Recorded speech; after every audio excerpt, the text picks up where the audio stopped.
ഈശോയിൽ സ്നേഹമുള്ളവരെ, നമ്മുടെ വിശ്വാസ പ്രമാണത്തിൽ ഈശോ മിശിഹായിലുള്ള വിശ്വാസം നമ്മൾ ഏറ്റുപറയുന്നുണ്ട്.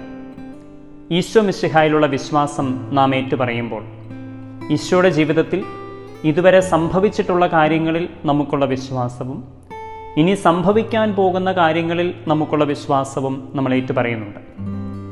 ഈശോയുടെ ജീവിതത്തിൽ ഇതുവരെ സംഭവിച്ചിട്ടുള്ള കാര്യങ്ങളിൽ നമ്മൾ വിശ്വാസ പ്രമാണത്തിൽ അവസാനം ഏറ്റുപറയുന്നത് കർത്താവിൻ്റെ സ്വർഗാരോഹണത്തിലുള്ള വിശ്വാസമാണ്. അവൻ ഉത്ഥാനത്തിന് ശേഷം സ്വർഗത്തിലേക്ക് ആരോഹിതനായി എന്നും പിതാവിൻ്റെ വലതുഭാഗത്ത് ഉപവിഷ്ടനായിരിക്കുന്നുവെന്നും നമ്മൾ വിശ്വസിക്കുന്നതായി നമ്മൾ വിശ്വാസ പ്രമാണത്തിൽ ഏറ്റുപറയുന്നുണ്ട്. അതിനുശേഷം ഇനി സംഭവിക്കാൻ പോകുന്ന കാര്യങ്ങളിൽ അവൻ വിധിക്കാനായി വീണ്ടും വരുമെന്ന് ഞാൻ വിശ്വസിക്കുന്നു എന്നും നാം ഏറ്റുപറയുന്നു. കർത്താവിൻ്റെ സ്വർഗാരോഹണ തിരുനാളിലേക്ക് നമ്മൾ കടന്നു വന്നിരിക്കുകയാണ്. ഈ സ്വർഗാരോഹണ തിരുനാളിനെ പറ്റി നമ്മൾ മനസ്സിലാക്കേണ്ടത് എന്തെല്ലാമാണ്? ഒന്നാമതായി, നമ്മുടെ കർത്താവ് ഈശോ മിശിഹ എപ്പോഴാണ് സ്വർഗാരോഹിതനായത്? അവൻ്റെ മരണത്തിനും ഉത്ഥാനത്തിനും ശേഷം 40-ാം ദിവസം, ഉത്ഥാന തിരുനാൾ കഴിഞ്ഞു വരുന്ന 40-ാം ദിവസമാണ് കർത്താവ് സ്വർഗത്തിലേക്ക് ആരോഹിതനായത്. ഇത് എല്ലാ വർഷവും ഒരു വ്യാഴാഴ്ചയായിരിക്കും. എവിടെ വെച്ചാണ് ഈശോ ഉത്ഥാനം ചെയ്തത്? ശ്ലീഹന്മാരുടെ നടപടി പുസ്തകത്തിൻ്റെ 1-ാം അധ്യായത്തിൽ ഈശോയുടെ സ്വർഗാരോഹണം വിവരിച്ചു കഴിയുമ്പോൾ ഒലിവ് മലയിൽ നിന്ന് ശിഷ്യന്മാർ തിരികെ ജെറുസലേമിലേക്ക് വന്നു എന്നാണ് ലൂക്കാ സുവിശേഷകൻ രേഖപ്പെടുത്തിയിരിക്കുന്നത്. അതുകൊണ്ട് തന്നെ പാരമ്പര്യമനുസരിച്ച് ഈശോ ഒലിവ് മലയിൽ നിന്ന് സ്വർഗത്തിലേക്ക് ആരോഹിതനായി എന്നാണ് നാം മനസ്സിലാക്കുന്നത്. ആരാണ് ഈശോയുടെ സ്വർഗാരോഹണത്തിന് സാക്ഷികൾ? ഒരുമിച്ച് കൂടിയിരുന്ന ശിഷ്യന്മാരുടെ നടുവിലാണ് ഈശോ സ്വർഗത്തിലേക്ക് ആരോഹിതനാവുന്നത്. അത് സുവിശേഷങ്ങളിലെ ആഖ്യാനത്തിൽ നിന്ന് നമുക്ക് മനസ്സിലാക്കാവുന്നതാണ്. 11 ശിഷ്യന്മാരും ഈശോയുടെ സ്വർഗാരോഹണത്തിന് സാക്ഷികളാണ്. വിശുദ്ധ സുവിശേഷങ്ങളിലൂടെ കണ്ണോടിക്കുമ്പോൾ പല ഭാഗങ്ങളിൽ ഈശോയുടെ സ്വർഗാരോഹണത്തെപ്പറ്റി രേഖപ്പെടുത്തിയിരിക്കുന്നത് നമുക്ക് കാണാൻ സാധിക്കും. മർക്കോസിൻ്റെ സുവിശേഷം 16-ാം അധ്യായം 19-ാം വാക്യത്തിൽ ഈശോയുടെ സ്വർഗാരോഹണത്തെപ്പറ്റി സംസാരിക്കുന്നുണ്ട്.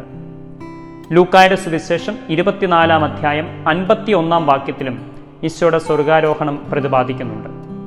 കുറെ കൂടെ നീളത്തിലുള്ള ഒരു ആഖ്യാനം നൽകുന്നത് ശ്ലീഹന്മാരുടെ നടപടി പുസ്തകത്തിലാണ്, 1-ാം അധ്യായത്തിൽ.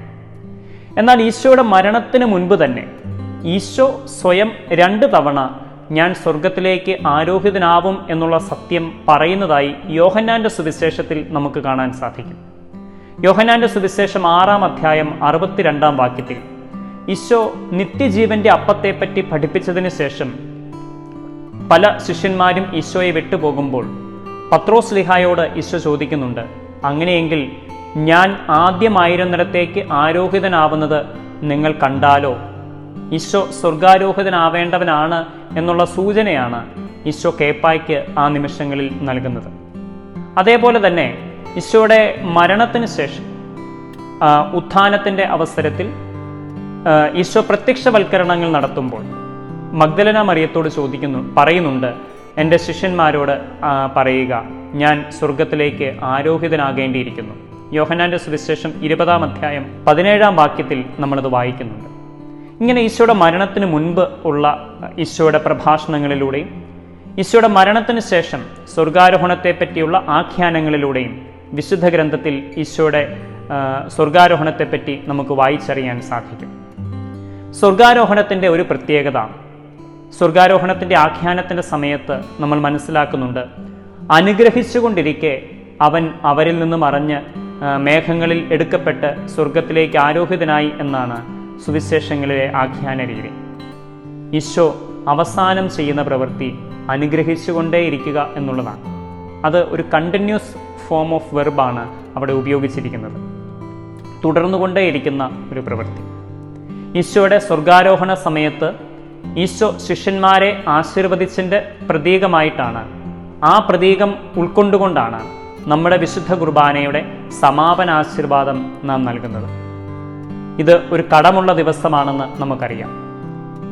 എല്ലാവരും വിശുദ്ധ കുർബാനയിൽ പങ്കെടുത്തുകൊണ്ടും കർത്താവിൻ്റെ സ്വർഗാരോഹണ രഹസ്യത്തെ ധ്യാനിച്ചുകൊണ്ടും ഈ തിരുനാൾ ദിവസം സമുചിതമായി കൊണ്ടാടുവാൻ നമുക്ക് പ്രത്യേകം ശ്രദ്ധിക്കാം, പരിശ്രമിക്കാം.